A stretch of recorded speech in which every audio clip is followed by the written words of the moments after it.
G'day guys, Casey here from Lured In Fishing. Today I want to show you how I like to attach a balloon when I'm fishing for sharks or fishing a livey under a balloon, land-based fishing, how I connect my balloon to my line. So, as an example, if I'm shark fishing, I will let my trace out until I have got to my main line, which is usually just nylon or a nylon leader above my trace. For this instance, this is some 50 pound or 24 kilo. What I'm going to do is I'm going to blow up the balloon. I'm going to make a loop in my line where I want my balloon to be placed. And when I tie up the balloon, I'm going to tie this in to the knot on my balloon.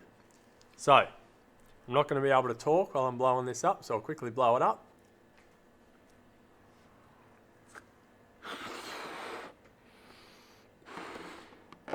So, when I'm at my desired size, it's my balloon there. I'm going to go with my other hand actually. I get my trace, I make a loop, and I give myself a fair bit to play with. And now we can always make this smaller after the fact. So, I'm then going to tie up my balloon as I would normally do. Round my two fingers and back through underneath. Once I have done that, I'm going to pull that tight and be mindful I've actually tied that loop is underneath here. So as I pull that tight, it's actually going to be, if I can get my finger out, on the line, just like that.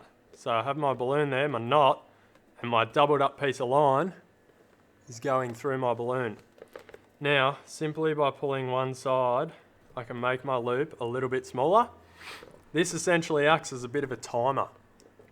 This is going to be essentially what pulls through to make the balloon let go. It's not going to pop the balloon, but the balloon will clearly come off your line.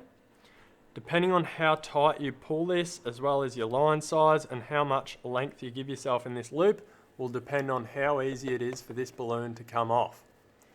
What's going to happen, let's say we're shark fishing, a shark takes the bait, he's attached to this end of the main line here, this end's attached to my rod. It's going to slowly pull as it gets more and more pressure, slowly going to pull that loop smaller and smaller, and when he finally has a good crack at it, he's got the bait in his mouth, it's going to pull all the way through and my balloon is going to let go. I have direct contact with my shark, my balloon's going to go walkabouts elsewhere, we can go pick him up later if need be, and we've that suspended our bait perfectly, it's given him plenty of time to eat it, and that has released itself once the shark has taken the bait and eaten it properly. Works a treat for live bait fishing, works a treat when you're land-based fishing. You can use the wind and tide to your advantage to get your baits out there. It is a fantastic way to present those bigger baits, especially for sharks like Makos. Works an absolute treat when they're cruising close to the surface. Guys, that is how I like to attach a balloon to my main line.